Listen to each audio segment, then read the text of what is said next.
Hello and welcome to the World Soccer Talk podcast, your weekly dose of talking about watching soccer on TV, online and apps. Coming up on episode 33, we discuss NBC's big change to next season's Premier League coverage, which massive soccer competition is going to debut games on Facebook Live, our latest analysis on the Confederations Cup TV coverage, plus news about the Gold Cup TV schedule and more. Plus, as always, we've got lots of feedback and questions from you, the listeners. My name is Christopher Harris, aka The Gaffer, and I'm joined today by Kartik Krishnaiyer. Kartik, you just witnessed a kind of a thrashing there of Mexico by Germany. What are your thoughts on this German team? This German team is an exciting young team. You and I had the privilege of seeing a lot of these guys, Goretzka, Heinrich, Brandt, Leroy Sané, who was in this team but was injured. A lot of these guys up in the flesh when we went to a Schalke Leverkusen game at Leverkusen, you and I among a couple of other journalists from the United States about a year and a half ago, almost 2 years ago now. And I saw both those teams play in friendlies here in the state of Florida a month or two later. So really exciting to see guys that were 19 and 20 and 21 when we saw them just a year and a half ago talked about as prospective national team players. And I remember, Chris, maybe it was even to you, poo-pooing the idea, saying, Germany is so loaded. How are any of these guys going to break through? I mean, we're not going to see them anytime soon. Well, Germany has a system, and they use this tournament, qualification for this tournament, as a chance to bloodlet some of these guys. And Goretzka in particular, who's to me was such an impressive player seeing in person in Germany back in November of 2015, has just taken this tournament by storm, as is Timo Werner, a player who I rate very highly, having watched him a lot this season at Leipzig on television, thinking that maybe Werner is that number 9 that Germany has lacked. Keep in mind, in spite of Germany winning so much as they have the last decade, Mario Gomez has stayed in the team because he's their only pure number 9. And he's past it. So good to see that. Just so impressed by them. Yeah, and it's one of those things that's always great to watch these tournaments because you do see some up-and-coming stars, not just for Germany, for other squads too. And also the U21 Euros we'll be talking about in a little bit. We had the Toulon tournament recently. We had the U20 tournament. So it has been a summer of youth and some really positive signs to see for the future there for soccer fans from around the world. Speaking of soccer fans and speaking of around the world, Kartik, what have you been watching this past week?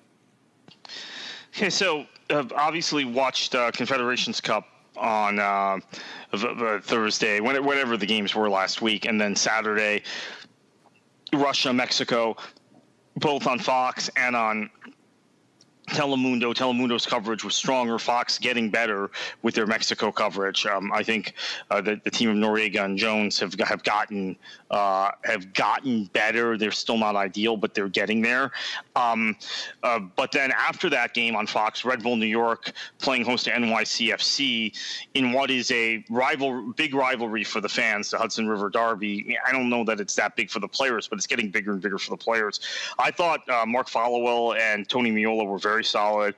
Katie Witten was hosting the pregame and postgame show. Very American presentation, very MLS-ish presentation, but for what it was, very good. And a match that unfortunately wasn't very entertaining. There was a lot of controversy about Jesse Marsch, the Red Bull coach, who has said very openly, "Hey, I love what I'm doing, but I want to test myself in Europe at some point as a manager." So he had gone and taken his UEFA, one of the courses you need for your UEFA Pro license, which is the highest license in UEFA, and which you need to get a job in a top league. And he had missed the entire week before this derby. So that ended up being one of the big talking points during the broadcast. But I thought Fox did very well with it. Portland-Seattle, though, again, you see the difference in capability levels between ESPN and Fox.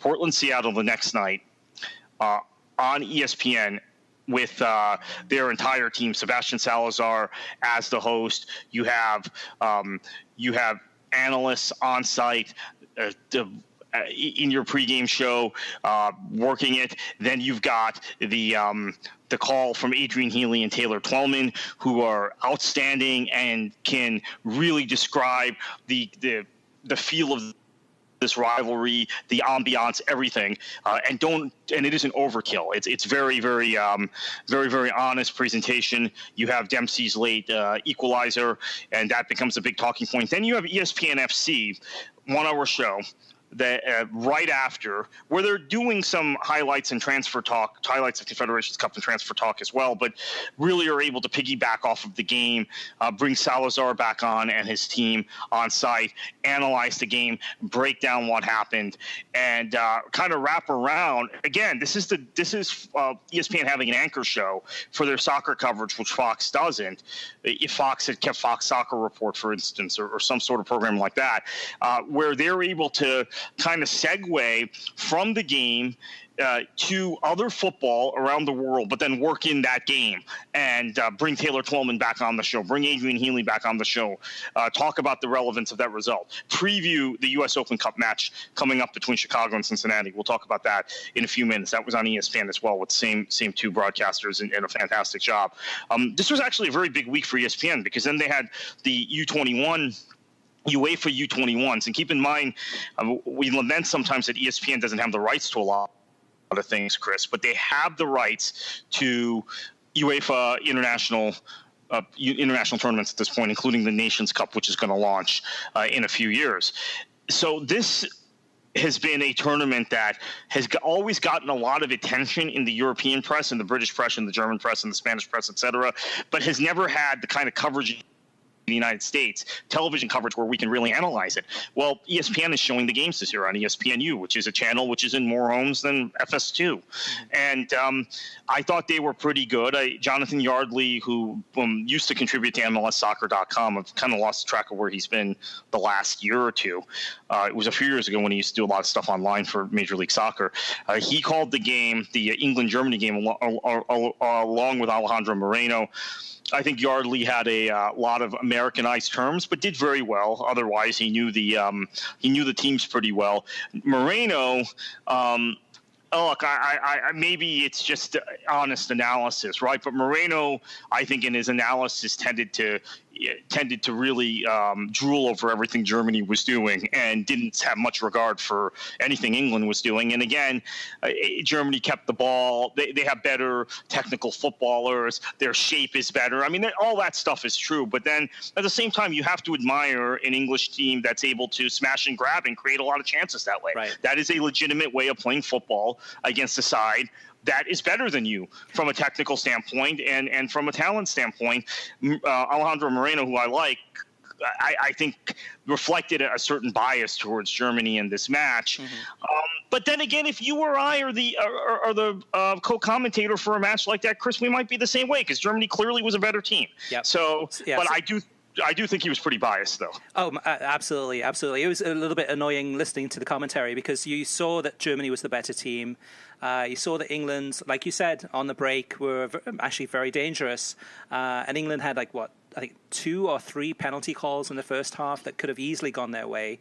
But Germany was the better team, and England was holding on. They had the 2-1 lead in the second half, and Moreno was kind of just basically talking how wonderful Germany was, and Yardley kind of went along with that too. So it felt like a very anti-English commentary, but at the same time, I mean, the German players were having more possession of the ball, a better team overall, and I think England was really kind of bunkering in, trying to do the best that they could with what they had. They almost won it. I mean, it went down to penalty kicks. It could have gone either way. I mean, England didn't miss any penalty kicks. It was more so the German goalkeeper that saved them. Most people probably missed this match and didn't see it, but it was a really entertaining game. Jonathan Yardley, this is the first time I've had a chance to hear him. In the beginning, I thought he was pretty good in this commentary, but his cadence is very much like a baseball game. He's talking about some player hit the ball wide right. I think when he was talking about the end lines. I think when Germany equalized in the game to tie it 2-2, he said tie ball game. Yeah, I don't remember him ever calling a game before, honestly. He did a lot of web features, videos, things like that on MLSsoccer.com, but it was never games, right? Mm-hmm. So he never – I think he did okay. I'd cut him some slack. I think, though, there's an overall I don't want to say contempt for English style of football, but maybe among ESPN's team, for better or for worse, because obviously Dan Thomas is English and he hosts ESPN FC, but you have Burley and Nickel in the studio, and it's Shaka. great how and Shaka. Shaka has more of a reverence for the English style of football, but Burley and Nickel goes on about how poor England is a lot often, and part of it is him being Scottish, being part of those great Liverpool teams that had a core of Scottish players, some Irish players, right, some Welsh players. They were never as English a club, Liverpool, as the other clubs in England, and Stevie Nickel has a tendency to go on and on about how dire England is all the time, whether it be the youth level or the senior level, how poorly they play, how they can't keep the ball, how their shape is poor. And you watched the same broadcast as I did. He had a field day with it in the studio, but halftime and after the game, just kind of feeding along the lines of exactly what Moreno was saying during the broadcast. And then Burley followed up. Burley, always takes shots at English football. So, I don't disagree with them, but it's just like there was a certain degree of overkill in this particular broadcast, because for guys like Burley, Nickel, and Moreno, who are overly critical of English football, a game against Germany is like your layup, right? Your tap in, because clearly Germany is going to be better at football. So you have to devise a tactic,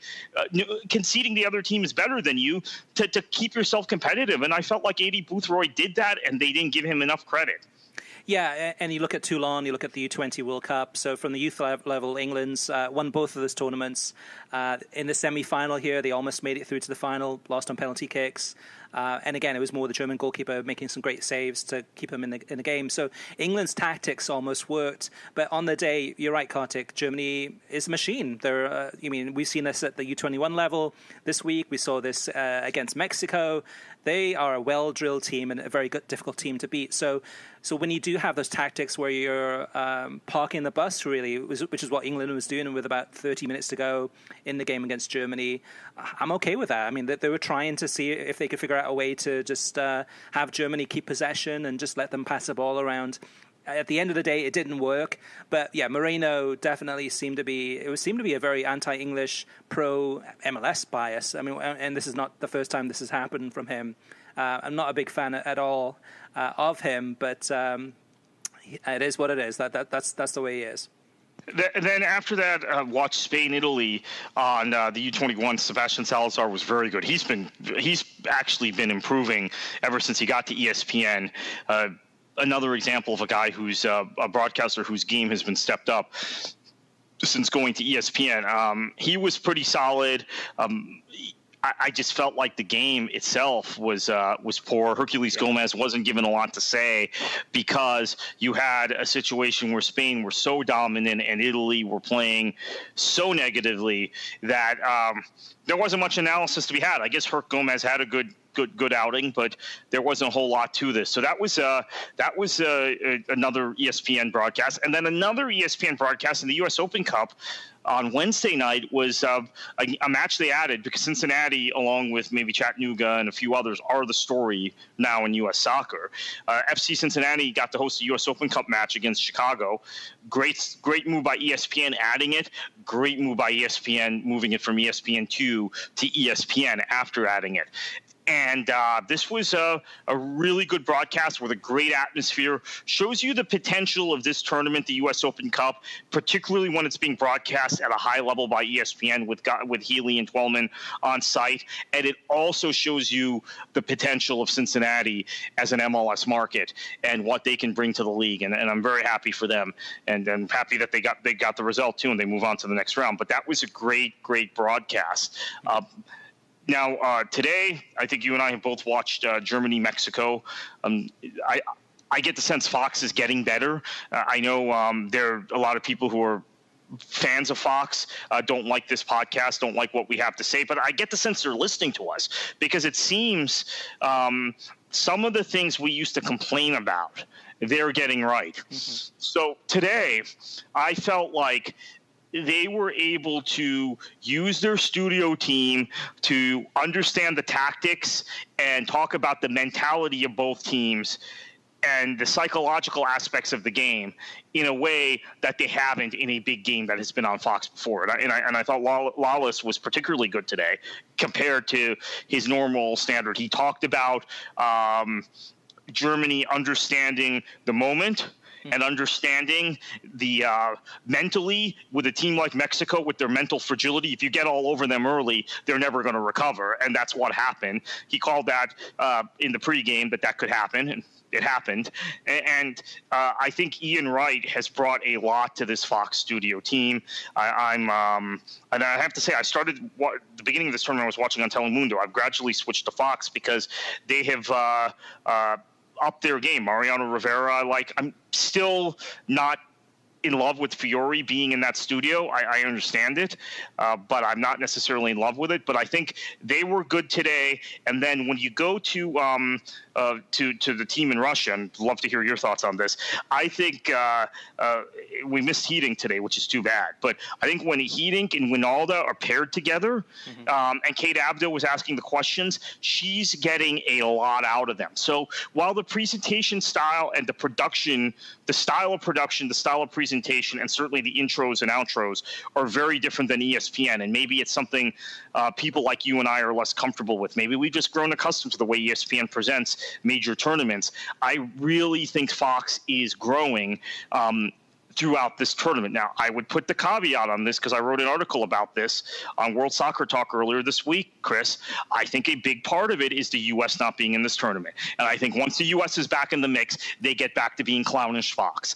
And if you're a neutral next summer, maybe you want the U.S. 3-out in the group stage and just out of there, because it seems like they have to become more professional. They have to think about the game a little more. They have to analyze the game a little harder, and they have to work harder if the U.S. isn't involved. But when the U.S. is involved, they have easy, lazy narratives and a lot of cheerleading. Absolutely, 100%. Kartik, so this one, I just got back from the UK this past weekend, so I missed most of Fox's coverage up to now. And the coverage I did see from England, watching FS1, was mostly the match commentary. I didn't get a chance to watch much, or just a little bit, really, of the halftime or pre-game analysis. So for me, this week has been really my first chance to sit back and watch what Fox is doing with the Confederations Cup. And by Fox's standards, I was blown away. I was really, really impressed by what they did. I'll talk about the Portugal game in a minute, but as far as the Mexico-Germany game, I thought they were just as good on for that game as they were for the game for the Portugal Chile game. This Mexico-Germany game was on FS2, which was a downer. I mean, I began watching it on TV on my Comcast. It was an SD, and I was like, oh, this quality is pretty poor. Not used to watching soccer on in SD anymore. So I switched to Fubo and watched it on my laptop in HD, and that was much, much better. Now, as far as Jorge Perez Navarro, he's growing on me a little bit. So I love his goal calls. I think he's absolutely fantastic with the goal calls. Sorry, I called him Noriega for some reason earlier in the match. Someone else. Yeah, Navarro is really grown on me. I think Kobe Jones is still a bit of a weak link, but Navarro is getting the English terminology right now. And I think, again, that's a growing experience. The first game, I watched mostly on Telemundo, but I listened to him for a little bit and thought it was terrible. I can't remember who Mexico played in the Portugal. By the fourth Mexican game, he was very comfortable with his English terminology and calling a match properly in English using the emotion you get from a Hispanic announcer. So I thought it was great. I thought it was a good marriage. Kobe Jones still needs work, but he's getting there. I felt like Navarro had to carry him a bit today, but he's getting there. Yeah, Navarro is a little bit cheesy, though. So even though I love his goal calls, and I think he's improved quite a bit in this tournament, like, for example, when the game kicked off, he shouted out in his kind of goal voice, "Play on, it's soccer time." And I thought that was a little bit cheesy. And actually, in the first half of the game too, the Mexico-Germany game, he started to sing a line from "It's a Kind of Magic" from Queen. Talking about, so it's definitely quite different than what we're used to. I kind of like that because I like that song. I'm a big Queen fan. So And then also for Fabian's incredible goal at the end of the game, his goal call was what a super duper goal. So it is cheesy, but that's his style. But it's starting to grow on me. Kobe Jones, Kartik, yeah, you're right. I mean, just to me, it's the chemistry between the two is really good. I think they get along really well, and kind of they play together well in the commentary. The problem is that Jones's analysis is still very basic. It's one of those things that, say, any average soccer fan is going to listen to the co-commentary and the color and say, okay, well, that was the same thing I was thinking. Or it doesn't add to the equation in terms of the analysis or the commentary. And to me, give me a Stuart Robson any day of the week. Stuart Robson's like light years ahead of a Kobe Jones in terms of just really pulling the game apart, analyzing why Mexico was so poor in the first 10 minutes. And also I think when you have a manager like Osorio who likes to make changes all the time, if you have a guy like a Stuart Robson analyzing the match, or a Craig Burley, they will pick apart all these changes, which, sorry to cut you off, but the first 10 minutes I think was really instructive because Mexico had a tactic I felt like would have worked against this team, the type of style that Lowe deployed today. They used that tactic against New Zealand, which is a team that they felt like was going to be playing a lot of balls out wide and then trying to whip crosses in. Germany set up with two wingbacks today, more or less, right? Mm-hmm. And Mexico never countered that tactic in that first half, and there was no dissection of that by Kobe Jones. It was just and the midfield was terribly unbalanced. We know that with Guardado out, that creates some problems for Mexico. Rafa Marquez wasn't able to go 90 today, so you had to bring him on late. That created some trouble in their midfield, but there was no real picking apart of that. Now, maybe we're nitpicking because still there are a lot of guys that we've had on ESPN and NBC that wouldn't pick that apart either. But to me, it was pretty obvious the mistake that was made and the inability of Osorio, who is a tinker man, to adjust to it. He had tinkered maybe too much pregame heading into this match and rotating players. Osorio is a guy, if you don't watch Mexico very often, those of you that are listening that don't, he didn't do it as much in this tournament, but he's a guy that even rotates goalkeepers. He'll play one goalkeeper one game. He'll go through three goalkeepers in 3 matches. He is, and I watched him when he managed in Major League Soccer.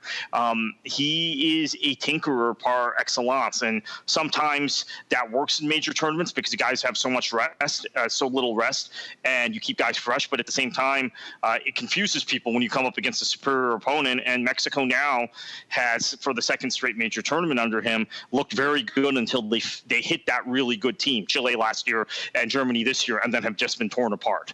And for a game of this caliber, especially with it being Mexico and really that being from Fox's position, which is what they've called it, America's second team. I mean, that's the way they're positioning Mexico. Of a match of this caliber, you would expect to have somebody better than Kobe Jones analyzing this game. I will say, though, that with Kobe Jones and Navarro being in the studio in Los Angeles, and they're calling the game off the monitor, so they're seeing what we see as TV viewers. That would have been much better if Kobe Jones was actually at the stadium where he could see tactically, shape-wise, if changes were being made, and probably could provide some better analysis. When you got to the semifinals, I thought maybe they would use Holden and Strong for Mexico, Germany. I was just thinking they might because they'd be at the game. And the things I'm talking about are probably things Stu Holden doesn't miss, honestly. Mm-hmm. The tactical side of it. And obviously John Strong would probably pick up on it himself as the commentator. So I think you actually have now explained to me in a way why I've been critical of Jones and Navarro for not picking up on this tactic. I realize they're not at the stadium. It's a very good point. Yeah. That's a very good point. So they couldn't see the shape of Mexico. They were seeing what we saw. Exactly. At the end of the day, I still think Kobe Jones is not the best. And to me, if that's the best that Fox can give us for a co-commentator at that level, that's not a good sign. So hopefully Fox is kind of thinking, I know they're going with the all-American approach, but if that's, I don't know, Ian Joy would have ripped Mexico apart and pulled them apart tactically, and would have pinpointed for the viewer exactly what was going wrong and where they needed to fix things. We don't get that with Kobe Jones. Or if you're going to call games out of the studio, I don't want to take Ian Wright out of that halftime and pregame dynamic and postgame, but you have Ian Wright, who would probably be much better in that. Maybe he's the wrong guy to call a Mexico game. Well, I've got nightmares from Ian Wright and Gus Johnson, 2 or 3 years ago. Well, that was several years ago, and I think he's kind of kicked on since then. Unless maybe being in the studio is his forte, because I think he's had a really good tournament. I don't know about you, Chris. But he's been very good. I will say that, except for the Portugal Chile game. In that one, he looked like really unprepared. He didn't really know the Portuguese team that well. He kept on glancing down at his notes. He couldn't figure out, in terms of formation, who was playing in the middle, and I think he made a couple of mistakes there on air. It just seems that he has not watched much of this Portuguese team or the players playing for the club sides. So that's the only thing I would say that the only downside to Ian Wright. Other than that, he's been great. Today for the Germany game, he had some great analysis. Just the Portuguese side, he seemed to be kind of weak on that. Yeah, and then I think there's this thing you come up with British commentators, unless you're talking about a Stuart Robson who watches everything, or a Martin Tyler who is incredibly well prepared, which is they tend to take the lazy narrative of what's happened in the Premier League. Yep. So Claudio Bravo did not have a good year for Manchester City. I can speak to that directly as a Manchester City supporter and someone who watched all 38 games and will be forced to pay for it this year. That's a little tease for later in the show and what NBC's doing. But Ian Wright was focused on Claudio Bravo's failings at Manchester City this season, rather than understanding that this was a goalkeeper that had won a UEFA Champions League as the starting keeper for Barcelona, and the last 2 summers has been great in Copa America tournaments, and Chile won both those tournaments, and had saved penalty kicks. So it's almost as if it just fits the stereotype. English commentator obsessed with what they do in England, and for years we'd have English commentators say, well, Zlatan isn't very good because he hasn't done it in the Premier League. Well, guess what? Now they can shut up after last season. But it just reminded me of that, unfortunately. I will say that the Ian Wright, Fernando Fiore, and Lallis chemistry between the three of them was much, much better. And just think of who we would normally get, which is Warren Barton, which I know, Kartik, you think he's come a long way. I still think he's kind of stuck in the mud and still hasn't really. Well, no, but he's not at the level. He can't perform at this level. Right, and he should by this point. He's been there for years. So in terms of going back to the Portugal-Chile game, some of the interesting things I saw just in that pre-game show, they had some really interesting camera angles in the studio, some really fresh perspectives. They had excellent intros by Rob Stone and Kate Abdo, as well as some good teasers for several kind of thought-provoking segments coming up in that pre-game show. Very, very slick, great production, and you can tell really that this is the stamp of David Neal, who's the executive producer at Fox Sports. They hired from NBC Universal, where he did Olympics in the past. And this is the guy that was responsible for the Women's World Cup coverage on Fox Sports. And you can tell how much of a difference this is in terms of production, but also just time and money spent on this. You had the National Geographic segment about a Muslim Sharif and a Catholic priest meeting each other for the first time in Russia. I thought that was interesting. Yeah. But everything was really polished. The only weak point is, to me at least, is that the analysis from Russia, so when you do have the Ronaldo, Hiddink, and Kate Abdo, that I thought was fantastic. I mean, Ronaldo was really in a perfect place in terms of his expertise, tactically in coaching. Hitting to the chemistry between the two of them was great. And then Kate Abdo asking some thought-provoking questions. The only weak point, I think, is still in that studio set. Even though Fernando Fiore, Ian Wright, and Lallis are much better than they have been, I still think that's the weakness. If you had a look at the entire way that Fox produces these shows, that's the only weak point. So that's the one that needs the most improvement. Perhaps with time and better chemistry, and maybe a couple of other people coming through, it'll get better. But actually, it's one of these things where John Strong is so good, and this is not meant to, as a shot at Lawless or Fiore or anyone else on the Fox team, but John Strong is so good, and he says so much as a commentator during the game that would also be said by a co-commentator or an analyst, that sometimes it seems like the analysis coming from Lawless and from the studio team, this happens during Champions League too, when Strong calls games, is pretty weak, because Strong has this ability to present his broadcasts in a very anglicized style, which I think we're comfortable with as soccer fans. Yep. But then he also throws in the bits of information that American commentators do to describe maybe not to describe the action, but to talk about historical facts around players that leaves maybe the guys on the rest of the Fox team with little to say. And that's just something that came to my mind now. Yeah, and he does it in such a way that it doesn't feel like Arlo White, where Arlo White is just like the first two. Well, Arlo White talks too much compared. I mean, Strong has the right balance. Exactly. So the other thing I saw, Kartik, I know we talked about this last week because I hadn't seen it, was the whole Fox view. And so I watched this for the first time, and I'm puzzled because they had the Fox view on the Chile Portugal game and before the match, and they had Alexis Sanchez against Cristiano Ronaldo. And based on the Fox view numbers that they looked at and analyzed, the Fox view numbers came back that Alexis Sanchez was the better player than Ronaldo for this tournament thus far.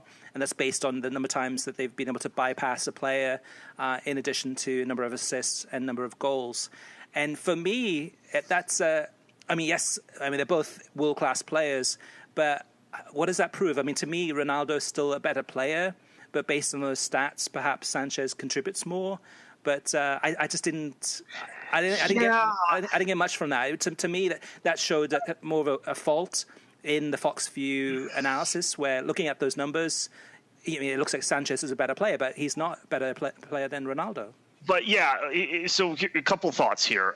First off, I think statistics are largely a creation of people who are trying to explain games without watching them closely or really understanding what they're seeing. So we've had analysts the last 10 years in particular, since the Barcelona phenomena began and Spain began dominating international football, Spain and Germany, with their possession-based approach and playing out of the back. Those two national teams really obsess on possession and number of completed passes and these sorts of statistics, which, Spain and Germany always dominated those categories, unless Germany scores 2 goals in the first 5 minutes like they did today, and then they can drop back. But it doesn't tell us as much as we think it does. And I think Fox realizes that, and because Americans, for whatever reason, are so obsessed with statistics, I don't get it. I mean, I think statistics often are ways for teams that lose matches, or managers who get fired, or analysts who don't know what they're talking about to rationalize things. Honestly. Yeah. So I think this is, with that in mind, something they're trying to do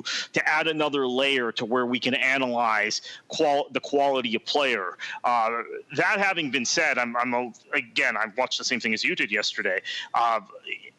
There's no metric to me where anybody should be ahead of Cristiano Ronaldo and influence on a football match. That includes, at this point, honestly, Messi. I think Ronaldo, in my opinion, I don't want to get into this discussion, in my opinion, is the best player in the world and has been for about 18 months now, and may have even been before that. If you look at some of the circumstances on, Messi was in a settled situation, Ronaldo never was at Real Madrid. We can have that debate another time. But it's interesting to see that metric, but when Rob Stone introduced it, you were out of the country. Mm-hmm. I understood what Fox was trying to get at, because what Rob Stone was saying was that, possession and passes, we've used this, but it doesn't tell us everything. You can see games where Ronaldo was a perfect example. So Bayern under Pep Guardiola played Real Madrid over 2 legs, and that tie was on Fox 2 seasons ago. And I think over the 2 legs, Bayern had something between 75 and 78% of the possession and completed 4 times as many passes as Real Madrid and got beat 6-1 on aggregate, or 6-2. And it was the Cristiano effect, right, on counterattacking. Mm-hmm. And how Rob Stone was trying to explain this was, we needed a metric to show influence of players in bypassing defenders and getting themselves into positions where they can score and they can influence a match, rather than just how many touches on the ball they have, how much possession they're keeping. So I think it's another layer, and I think it's an important layer, but it's not exact, it's not perfect. Yep. But it's another tool. Yeah, it's definitely a talking point. It's something to mention kind of in the broadcast that's kind of interesting, something a little bit different. My problem with it is that so Alexis Sanchez might bypass more players, more defenders, but that doesn't mean he's actually been able to actually create anything with it. Maybe it's a cross that goes out of the box, or it doesn't complete. So to me, it's more about completion, whether it's accuracy on shooting, percentage of goals scored from the chances created. To me, those are more meaningful stats, but those are stats that have been for a And the thing while. about Cristiano is, I want to get back to the broadcasting side of this, but the thing about Cristiano that no stat can quantify is his game has completely changed as he's gotten older and he's had to preserve his body more. I don't think he necessarily bypasses as many defenders now as he did 3-4 years ago, but he's just as effective. He is the best player in the world. Right. And he's now won the Euros and the Champions League, a Euros and a Champions League in 1 year, which is unbelievable. I mean, that's the kind of run that very few players in the history of this game have had. And he's over 30. He's doing things a little differently, and you can't necessarily quantify those statistically, what he's doing. But then again, Chris, we're talking about Ronaldo. Maybe if you compare any other two players in the world, taking Ronaldo and Messi out of this head-to-head, it's a good metric. Yeah. It's just Cristiano is Cristiano. Yeah, and that was my problem with the Fox view for this particular Portugal Chile game, is that of all the players you pick the one player who's the best in the world, and you show that he's not the best in the world based on that stat for this tournament. So I thought it was just a little bit, I don't know, I was kind of scratching my head trying to figure out what they were trying to accomplish. But the whole show, the analysis in the studio, probably about 80% of it was focused on Ronaldo, and they had a big discussion about whether Portugal was more effective or less effective with Ronaldo on the team, and that's the weakness. That's the part that I think that they can improve, is just going deeper and not just say focusing on Ronaldo, but focusing on some of the other players on either team that would make more of a difference. We all know Ronaldo. Even kind of the average sports fan, mainstream sports fan, probably knows Ronaldo just as well as any other athletes in the world.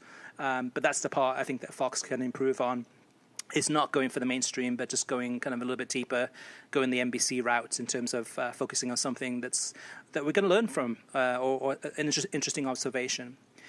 And one more thing, Kartik, just real fast. To me, the whole extra time, the 30 minutes of extra time in tournaments, I don't know, we've said this before, but to me it's just a waste. I mean, how many times have we had extra times, 30 minutes after regulation, and no goals are scored, and then it goes to penalty kicks? I mean, I think at this point, I don't know if FIFA would ever consider it, but let's just go straight to penalties after 90 minutes. But that's a whole other discussion for another day. Yeah. So, before we move on, I do want to give a shout out. Well, look, I just one last thing about that. I was thinking when we went to extra time in both the Brazil game, the England Germany game on Tuesday, and then the Portugal game, Portugal Chile on Wednesday. Gosh, I missed the Copa America. Because you went right to penalties. I mean, it just. I think that 30 minutes of extra time is laborious for those of us that watch the game professionally. Maybe for fans, it's not, but it's difficult. And that was something that Portugal Chile, the Fox crew, was kept on going back to, saying like, well, this is not a boring game.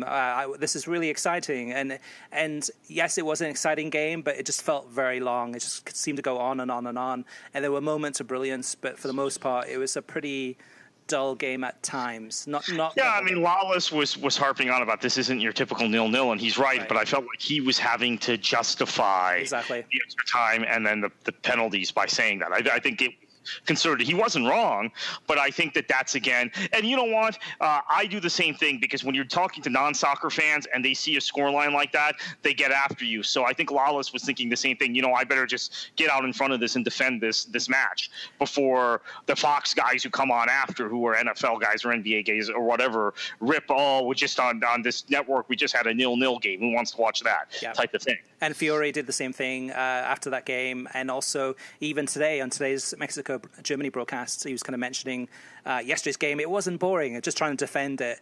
I think if they think a game was boring, just call it boring. I mean, I don't know.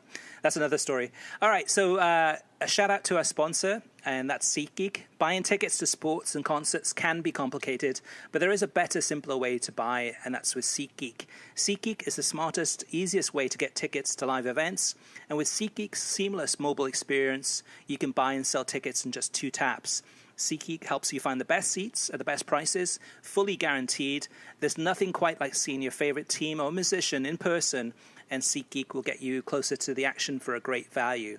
I have the SeatGeek app on my phone, and it's by far the easiest way I've found to shop for tickets. I can be anywhere, and with just a few taps, I can instantly find seats. I actually just use SeatGeek to look for tickets to Swansea's friendlies against Philadelphia, North Carolina FC, and Richmond Kickers this summer. Of course, there's the ICC games and a ton of other clubs from around the world coming to the United States this summer. SeatGeek is designed to help make your ticket buying experience easier than ever. It saves you time and money by searching multiple ticket sites to compare prices and find amazing deals. And to get you the most bang for your buck, SeatGeek grades every ticket based on value to help you immediately identify the best seats that fit your budget. Plus, every purchase is fully guaranteed, so you can shop for tickets on SeatGeek with confidence. Make SeatGeek your go-to app for finding the best deals on every type of ticket, from sports and concerts to comedy and theatre. Best of all, my listeners get $20 off their first SeatGeek purchase. Just download the SeatGeek app and enter promo code WSTPOD today. That's promo code WSTPOD for $20 off your first SeatGeek purchase. Now, Kartik, on to TV streaming news, and I'll have you kick it off. Yeah, Fox is going to do something that now is becoming more and more mainstream, which is broadcast UEFA Champions League games on Facebook in the 2017-2018 season. We have seen multiple broadcasters use Facebook or Twitter to broadcast live matches.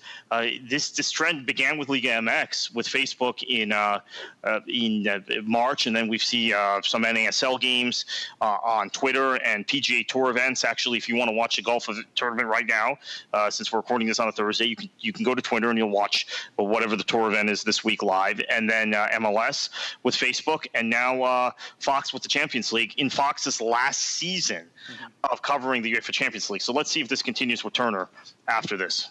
Yeah, and so it won't be the biggest game. So it won't be the game that's on FS1 or FS2 or Fox Sports Regional or ESPN. Usually they have one of the games. It's going to be one of the games that usually would land on Fox Soccer To Go, and they'll take one or two of those games, I think, on each match day. So it could be, I don't know.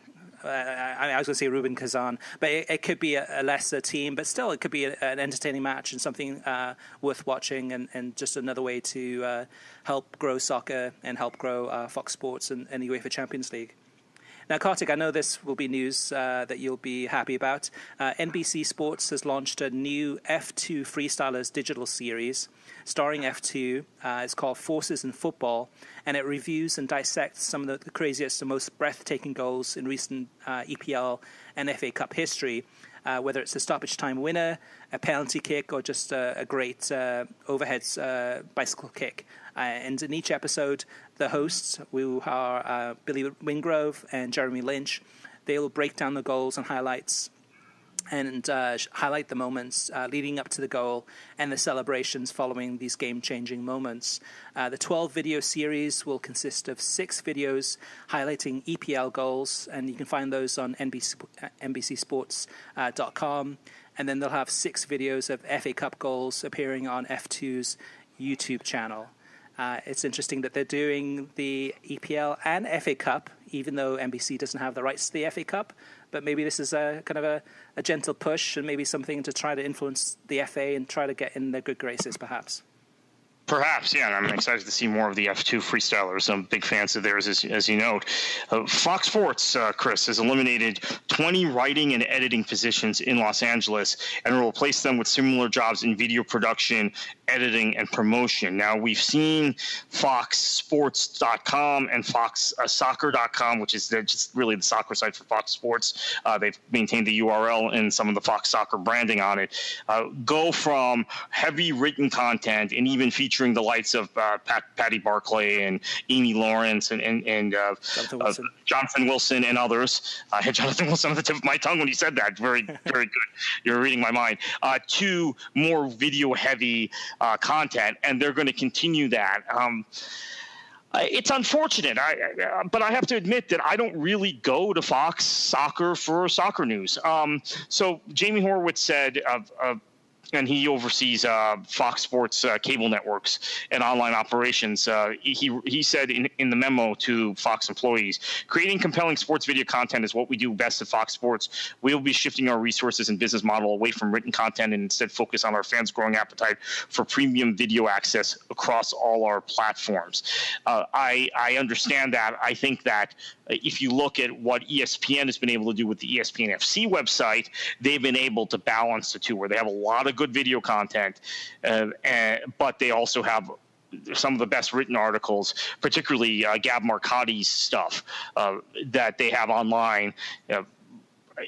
And readily available. And sometimes they have so much content it's tough to find. But I think that, again, there are different priorities. I think ESPN.com in general is a site that breaks a lot of news, and ESPN FC is the soccer site connected with ESPN.com is the same, breaks a lot of news in written form. Fox just has never done that.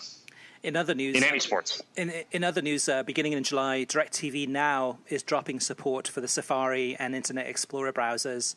So if you do subscribe to DirecTV Now, which is the streaming product, which you don't have to be a DirecTV subscriber to get, and you want to watch some of its programming on Safari or Internet Explorer, you're going to have to switch your browser to Google Chrome, and that's the only one that they're supporting in the future. So go ahead and switch if you haven't done so already. Fox Sports is going to be the second media company to subscribe to Nielsen's out-of-home rating service, joining ESPN in measuring viewership at hotels, gyms, bars, and the workplace. The measurements are expected to be in place for the NFL's regular season. Fox signed a multi-year deal to measure OOH data for all the Fox networks each week. The agreement calls for Nielsen to provide ratings for everything from live programs to the live plus 7-day measurement via its portable people meter. Fox has said when OOH viewing was added to last year's NFL regular season numbers, ratings jumped by 16% in the adults 18 to 49 demo. Yeah, and it'll be interesting to see that for Fox, because a lot of people watch those online at offices when you're talking about Champions League, or at bars and pubs. So looking forward to that, and I wish at some point NBC would subscribe to it so we could get maybe a more accurate portrayal of Premier League numbers with pubs factored in. Absolutely. In other news, Sky Sports are revamping their channels in the UK, and previously they've had Sky Sports 1, Sky Sports 2, Sky Sports 3, 4, and 5, and they're changing those into themed channels. So they're going to have a Sky Sports Football, Sky Sports Golf, Sky Sports Cricket, and so on and so forth. So interesting changes there from Sky Sports. This July, starting next month, watch out for ICC China games on ESPN featuring Arsenal, Bayern, Borussia Dortmund, AC Milan, Inter Milan, and Lyon. Also look out for ICC Singapore games on ESPN, which will feature Chelsea, Bayern, and Inter. The games will be shown across the ESPN platforms, ESPNU, ESPN Deportes, ESPN3. Check WorldSoccerTalk.com for the complete schedules. And a reminder also, the ICC United States games you'll see on ESPN, ESPN2, and the channels I just mentioned. And then last but not least, USA's first 3 games of the Gold Cup are going to be on Fox, FS1, and then FXX. Actually, FXX, not 3 X's, 2 X's. So those games are going to be against Panama, Martinique, and Nicaragua. And the complete schedule for all the games is going to be at worldsoccertalk.com. But FXX used to be Fox Soccer Channel, and that's got about 84 million homes. So much bigger than the Fox Soccer Channel's numbers when that was around. But that should be good. and this is actually interesting because FXX could give, and it's nice to see that channel back in play because that was Fox Soccer Channel. FXX could potentially give Fox another outlet for next summer's World Cup if they run into these conflicts. Yep. FS2 is in fewer homes than FXX. And that game is going to be on a Saturday night too, so that the TV numbers from that one should be pretty decent. Although there will be confusion, I'm sure. People are tuning in, not being able to find out where that game is. But that's why we're getting the word out early, several weeks in advance. Moving on to the next segment, Kartik, and that's TV ratings. We've got a whole bunch of numbers here. Of course, as always, we'll have all the numbers for all the games at worldsoccertalk.com. We have a weekly wrap-up story by Colin Werner. Some of the big numbers that jump out, Telemundo, yet again, for the second week in a row, is leading the numbers. 2.2 million people for Mexico against Russia, and that was the game that was on Telemundo on Saturday from 11 Eastern to 1 p.m. Eastern. That same game on Fox, on Big Fox, had 780,000 people, and so far, as an average for the Confederations Cup, Telemundo is getting 3 times as many viewers for their games as Fox is. So Telemundo is just definitely running away with the ratings game and doing an excellent job there. Now, Kartik, any other numbers here that jump out at you? We've got some other numbers from...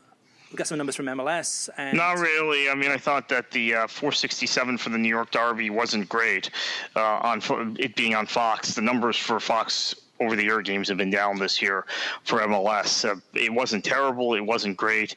Seattle-Portland on ESPN2 at 294,000 was lower than I expected. I think that has a lot to do with the time change that happened at the last minute for that game due to the weather, and then also it being on ESPN2 rather than ESPN. So while that number is underwhelming, and I have always made the case, and there are people who maybe have followed me for a long time who will stick it in my face that the Hudson River Derby got a better number than the Cascadia game, because I've always said very openly that I felt like that MLS should use Cascadia to drive its TV profile, not the New York teams. That I think that there were circumstances for why that happened. The New York game, I said the rating wasn't very good, but it also had the Mexico game as a lead-in. Where Seattle-Portland, as I said, was the time was changed two nights before the match, and it didn't necessarily translate well. Although, as I said in the first segment, they did a great job, ESPN, of presenting it.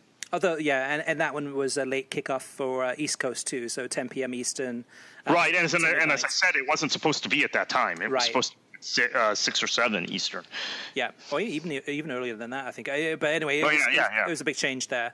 Okay, so let's move on to listener mailbag. We've got a couple of emails that came through this week. The first one is from Dave Brunk, and he says, totally agree that the VAR, which is the Video Assistant Referee experiment during the Confederations Cup, has been a debacle.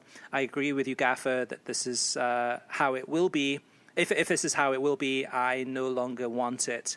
Well, the good news, at least, the Mexico-Germany game didn't really have any incidents in that. The Portugal-Chile game did have one incident, but the VAR wasn't used. I'm wondering if they're pulling it back a little bit and not trying to use it for every little thing, but we'll have to wait and see. Yeah, I have to say that if it's going to be used just for those really critical calls, we need it. But last week when we had our segment, which a lot of people have reacted to, it was based on it being like when I used to watch American sports, and there would be stoppages every few minutes, and it wasn't tolerable. But I think maybe FIFA's getting it right, fine-tuning it, and maybe we'll see it in this kind of more conservative fashion next summer.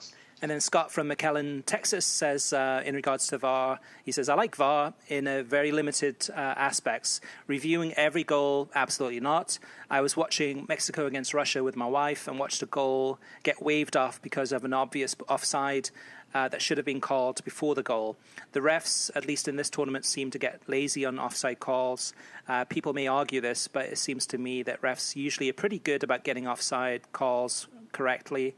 There was an incident, I think it was at Chile against Cameroon, while there was a pretty blatant offside call missed, not to mention the announcer in Telemundo yelling goal, only to have it called back on an obvious offside call. I do think it works great for reviewing penalty shots. Penalty shots are rare. I guess he's saying that penalty calls really a rare but greatly affected game, especially when diving is involved. I am on the fence about red cards, but I do believe some blatant fouls need reviewing. Just leave offside calls and goals to human error. Maybe there could be a way to make it more interactive when something controversial happens. I just don't think it should be a regular part of the game, but something used sparingly in a sport where the clock doesn't stop. Okay, Kartik, so let's move on to our feature topic of the week. And this is a big one, especially for our viewers. And that was the news. And it was actually shocking news on Tuesday that NBC announced a brand new streaming service, a paid subscription service called Premier League Pass. Now, this is something that I don't think anyone asked for, but we got it. So what it is for those viewers or those listeners perhaps that haven't had a chance to read about it, and we've got 3 or 4 stories about it on worldsoccertalk.com. Well, what it is, it's a streaming service that is going to stream the games that are not on television. So on a typical Premier League weekend, you got the Saturday morning early kickoff at 7:30 Eastern. That's on television. The 10 o'clock Eastern time, you usually have 2 of those games on television, one on NBCSN and one on CNBC. Then you've got the 12:30 game on NBC or NBCSN Eastern time. And then the Sunday 8:30 a.m. kickoff Eastern time on NBCSN, followed by the 11 o'clock kickoff on NBCSN, and then sometimes the Monday kickoff at 3 p.m. on NBCSN. So what the Premier League Pass will do is the only way that you can watch those games that are not televised. So that could roughly be 3 games on the 10 a.m. Eastern Saturday time slot. Sometimes 3, sometimes 4, but those are only going to be available via Premier League Pass, which is a subscription digital service that you have to subscribe to and pay $50 for the season to watch those games. Now, what it means is that Premier League Extra Time, those overflow channels that you may have seen on DirecTV, or depending on what service you have, Dish, Time Warner, etc., those are going away completely. So you will no longer have the Premier League Extra Time channels if you were lucky to have those. It also means on the NBC Sports app, which used to be called NBC Sports Live Extra, that you can watch, as long as you're a TV subscriber, you can still watch those games through the NBC Sports app, as long as it's only on television. So it's on television and you subscribe to television, to this NBC channels, then you can watch those games through there. Again, what you're not going to be able to see are those games on Saturdays, those games that are not usually shown, which sometimes could be your Crystal Palaces, your Newcastles, your Swanseas, your Stokes, your Brighton and Hove Albion, your Burnleys, those teams that usually the only way you can watch it is through Premier League Extra Time or NBC Sports Live Extra, now known as NBC Sports app. So there's a lot to take in there. And the first reaction I had was really a huge disappointment, because to me, from my side, I was hoping that if NBC would ever do something like this, that they would offer all 380 games for the entire season. So if you wanted to cut the cord and subscribe to NBC, to their streaming package and see everything, you could. But what this is a kind of a hybrid in-between package. It's 130 games a season. And if you have a TV subscription, you'd have to get this Premier League Pass for $50 in order to be able to watch everything or have access to everything. And then for those people who are cord cutters or like to stream legally, you would have to pay for this, but then you wouldn't be able to access all the other TV or the other 250 games that are on TV. So to me, it really doesn't provide much value at all. If it had all 380 games, that would have been a slam dunk. That would have been perfect. I probably would have signed up for it overnight just to be able to do that and cut the cord. But the challenge that NBC has is that they have distributor deals with all the different distribution companies out there, such as the DirecTVs and the Dish Networks and the Comcast, etc. Plus, NBC Sports is owned by Comcast. So what they want to do is make sure that they don't lose TV subscribers. And they came up with a solution just to generate more revenue. So I do not like it at all, and I've written a couple of pieces at worldsoccertalk.com that go into more detail about why I don't like it. There's many other reasons, but Kartik, I wanted to get to your thoughts on this one and see what you thought about the news, and if you see any positives from this, or is it all negative? No, there are no positives from it. I mean, I understand why it's happening. You've outlined that, and keep in mind, NBC shelved over a record amount of money for the U.S. market to secure Premier League rights for an extended period for 6 years instead of the usual 3 years. So they have to recoup some of that output of money. But I've been through this with the league I worked for, the NASL, where we had offered games. There had always been a pay package with USL for digital games. Then the U.S. Soccer Federation in 2010, when we had a hybrid league, decided to offer the games for free online with varying streaming capabilities. Some teams streamed their broadcasts well, others didn't. But everything was free. You could see your team play. So 2011, we launched NASL as an independent league, and our initial thought was to go behind a paywall. We couldn't do that because the few fans that we had of the league were adamant that you couldn't do that they had now gotten the games for free thanks to the U.S. Soccer Federation the previous year. Then a couple of years later, after I left NASL but was working with the Fort Lauderdale Strikers, 2014, we decided to put the NASL decided to put their games behind a paywall, except for one game a week that would be on ESPN3. And the interest and coverage of the league dropped. And then 2015, the NASL decides to put all their games on ESPN3. In 2016, 2017, they've had TV deals with CBS and BN, et cetera. But you saw a 1 year drop in interest in the NASL because they had put games behind a paywall. Mm-hmm. Now, again, that's a minor league in the United States, which is a niche. A minor league with struggling clubs that pop up and pop down and go out of business all the time. But I think it's pretty instructive to what happens if you take a product that's free and you put it behind a paywall when there is competition from other leagues and other entertainment options. Now, that 10 o'clock Eastern time start time, 3 p.m. British Standard Time, conflicts directly with Bundesliga matches. And Fox has had a very hard time getting the Bundesliga kick-started, even though the quality of the league, in my opinion, is better than the Premier League. We're seeing that again in this Confederations Cup with this second-string Germany team, where the entire team, other than Rudiger, plays in the Bundesliga. They're not even really Bundesliga stars, a lot of them, but they look like the best team in this tournament.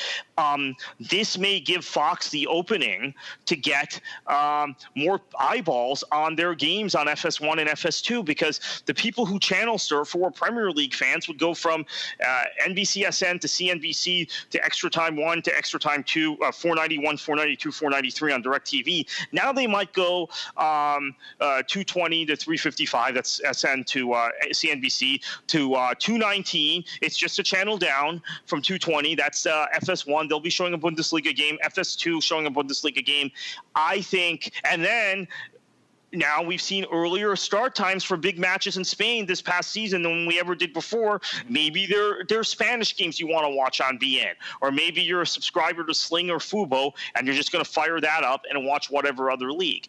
I don't think there's anything really positive that can come from this, other than NBC maybe recouping some of their losses and trying to stop a decline of stop the trend of cord cutting. Yeah, there's a lot to take in here. So just a couple of things real fast. So I'm writing a FAQ, which will go into greater detail about answering all the questions that you have, the listeners and the readers. And there's a lot more questions, and you probably already have a bunch of questions in your mind. But go to worldsoccertalk.com, and on the homepage we'll have a detailed FAQ. The other thing I'm going to do, too, is actually look at last season as an example. And based on last season, how many games were shown on television for each individual club, I'll give you an estimation of what percentage of games this season are going to be available through Premier League Pass. That 130 games that will be on Premier League Pass, it's about 34% of games of an entire season. But for your club, it could be 40%, 50%, 60% of those games could be on the Premier League Pass. Also, It's supposed to be every single club. So even the Liverpools, Manchester Uniteds, Manchester Cities, Chelseas, Arsenals, Tottenham Hotspurs of the world, there's supposed to be a minimum of 3 games, which are only going to be available. And I will tell you what this will do. I meant to mention this earlier in my comments, Chris. This will mean that NBC will not necessarily be selecting the 2 most attractive games at 10 a.m. for NBCSN and CNBC. Now, most of the time they will, but there are times they will drop Man United or Liverpool or Man City or whoever to the Premier League pass to force people to buy it. Just wait for that to happen. I think there's going to be a lot of I don't think that'll happen, but what I do think... I think it probably will, honestly. We'll have to wait and see. But I think what will happen is that that 10 a.m. Eastern, you'll have the one game on NBCSN, the game that is usually on CNBC. From time to time, they may just put that one on Premier League Pass. So you might have 4 games in that window that are only available through Premier League Pass. But I think I don't think they'll. Now they're never going to put a game between those two. Don't misunderstand me. They're never going to put a game between those 2 teams against one another on Premier League Pass. But I could see them bumping a Man City versus Bournemouth game they would normally show on CNBC to Premier League Pass, and then instead show a Newcastle versus Swansea on CNBC, giving some justification for why they're doing that to force the Manchester City fans to buy Premier League Pass. That I can see. They will never put a game between 2 big teams on that, because that would hurt their ratings. Exactly. And to me, I would think that the Premier League's probably looking at this thinking, oh boy, this is not good, because it's not going to help the growth of the league in the United States. I mean, the greatest thing about the NBC's coverage of the Premier League is when they launched it in 2013, when they announced it. I went to the press conference in New York City, and their slogan was every club, every game, every season. And that was back, it's been, 2013, so it's been like over 4 years now. This has changed with that. So now we get most clubs, most games every season. So not the same at all. The other thing it does, it creates a lot of confusion in the marketplace.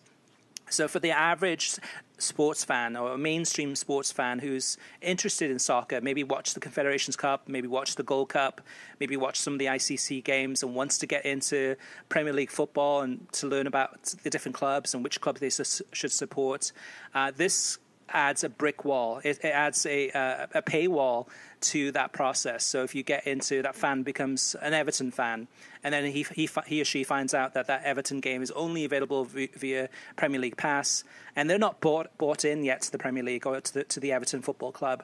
It creates a diversion. I mean, maybe they'll switch it to a Dortmund game or a Bayern Munich game. So from Fox's perspective, they're going to be very happy, as well as the Bundesliga, as well as La Liga. You're right there, Kartik.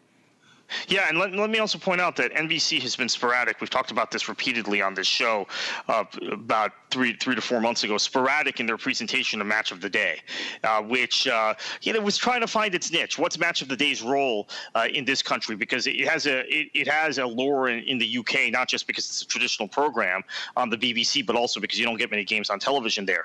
Now that they're doing this, they better darn well have Match of the Day airing every Saturday night and every Sunday night. Well, Saturday in particular, because of the Saturday games that are impacted by this. Otherwise, you're going to begin to see people who are Everton fans, people who are Newcastle fans. I'm trying to think of the really popular teams that might be affected the most by this. West Ham, those sorts of clubs really begin to drop off. Mm-hmm. So you better at least give them elongated highlights. Or another thing they can do is they can have a highlight in the corner in another box of the games they're showing on CNBC and NBCSN at 10 o'clock in another box when there's a goal alert, and give us that. I assume this means Goal Zone is going away too.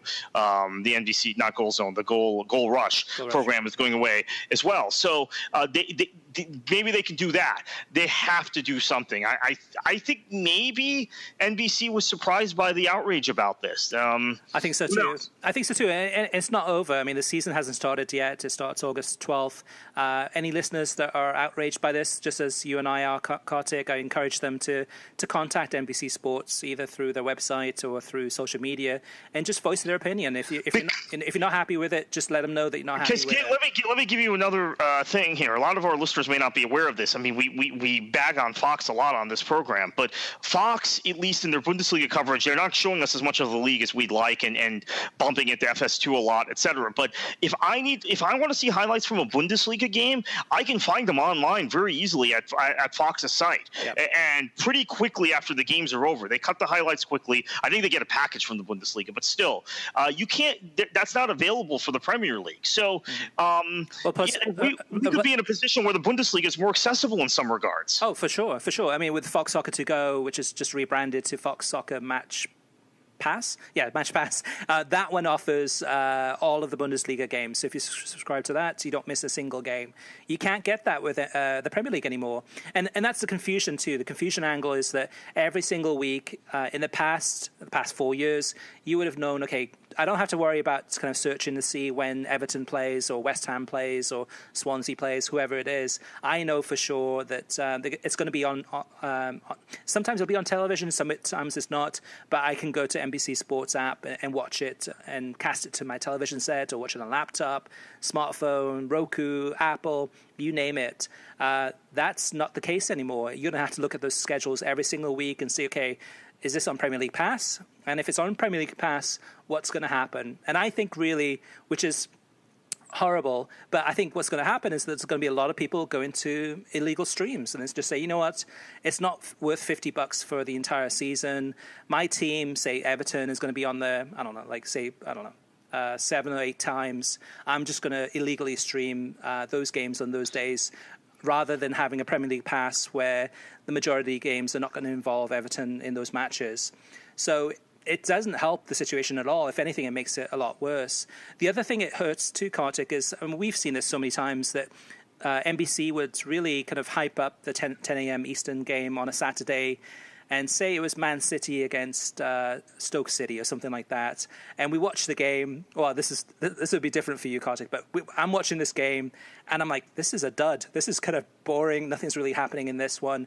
And for me, it was so easy just to go grab NBC Sports app. I did that all the time. I mean, I got all the games on Overflow channel. So there were games. It happened. It would happen as often as it didn't happen last season. Because I think the league was particularly bad last season. I've said of the 25 seasons of the Premier League, last season was probably the second worst behind the first or second season of the league. I would switch to the Bournemouth game, Bournemouth in particular, because they would play exciting games and play good football. To the Bournemouth game on extra time all the time, it seemed like. Bournemouth, another one that I would like to watch at times was West Ham, because whatever you think of Bilic, I think his teams play good football. And in Burnley, there was some really exciting good Burnley games, right? So I was doing that as often as the two things I was doing last season, Chris, was switching to the 492, 493, 494 to watch Burnley or Bournemouth or West Ham, or I was flipping to the Bundesliga. Because the games that were being played by the bigger teams, the Man United games were dire most of the season. And then those would generally get the top billing. There were a lot of Liverpool games that were poor. There were a lot of Man City games where either City were dire or they would take a 2 or 3-0 lead, right away, and there was no point in watching it past a certain point. And Arsenal were at times dire. So, I think you're right. We could talk this to death. There just isn't really a whole lot positive for NBC and for the Premier League, or for the Premier League in particular, that can come from this. Yeah, and it's sad because it will hurt the league's growth in this country. Not just the league's growth, but the sport of soccer in general. It limits the accessibility. And that was what was so great about NBC's coverage of the Premier League. It was so accessible. As long as you had a TV subscription, you could get it, no problem. The other thing, though, Kartik, which is a big deal, and I don't think a lot of people know about it, I've written about it at worldsoccertalk.com, is that if you're a PlayStation View subscriber or you're a DirecTV Now subscriber, you could access NBC Sports app using those logins to log into the NBC Sports app, either through the website or through the apps themselves, and watch all of the Premier League games, even the ones not on television. Now, with the launch of this Premier League Pass, which is coming up for this new season, that they're going to cut those ties. So for a PlayStation View subscriber that authenticates with the NBC Sports app, yes, you can watch the golf, or you can watch the tennis, or you can watch the games that are on television. But for those games that you previously had access to that were not on television, that you went through PlayStation View and then got into NBC Sports app that way, that is gone. And that's gone for PlayStation View, and that's gone for DirecTV now. So that's going to hurt things on that side too. So there's not a lot of positives, very few positives, probably no positives from this. And it's just a shame that NBC Sports, they've done such a great job for 4 years getting everything right, almost everything right. I can't believe that they made such a big mistake on this one. Yeah, I've actually been floored by the news, and I haven't really weighed in on Twitter the way I normally would when something like this is announced, because I was so stunned by it and then wanted to wait to collect my thoughts and discuss it on this podcast. But it's all bad. And then for those PlayStation View subscribers, you're just going to be treated like any other television customer now. Yeah, really. Absolutely. So, Kartik, for those listeners who want to catch up with you on social media and find out, in addition to World Soccer Talk, like what other podcast appearances you're doing and other places you're writing for, where can they find you? Yeah, so you can find me writing also at Prost America, which is prostamerica.com, and the Florida Squeeze, thefloridasqueeze.com, and also the Yanks Are Coming, which is Yanks Are Coming. No the in the URL, yanksarecoming.com. I'm also on the Yanks Are Coming podcast, which is weekly or bi-weekly. Really depends a lot on U.S. matches. That's a U.S. men's national team podcast. I am on the Tailgate Show an awful lot. I'll be on that again tonight. You can just Google that or look for that on iTunes or your podcast app. That's a local South Florida soccer show, but we talk a lot of European football on there as well. Although I think tonight we're going to be talking more Boca Raton FC and Fort Lauderdale Strikers.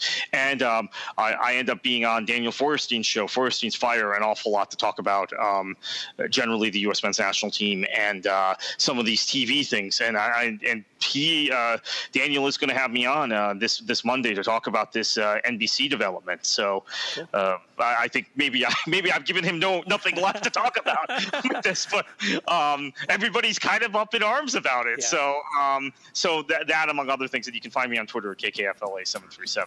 Yeah, and speaking of TV too, Kartik has a great review of Fox's Confederations Cup that goes into a lot more detail in terms of their coverage to date. So thanks for listening. You can get a new episode of the World Soccer Talk podcast every Thursday or Friday. Every episode is released on SoundCloud, YouTube, Stitcher, iTunes, Audio Boom, and worldsoccertalk.com. If you like the show, share it with your friends on social media and give us a review on iTunes. And Kartik? Enjoy your football.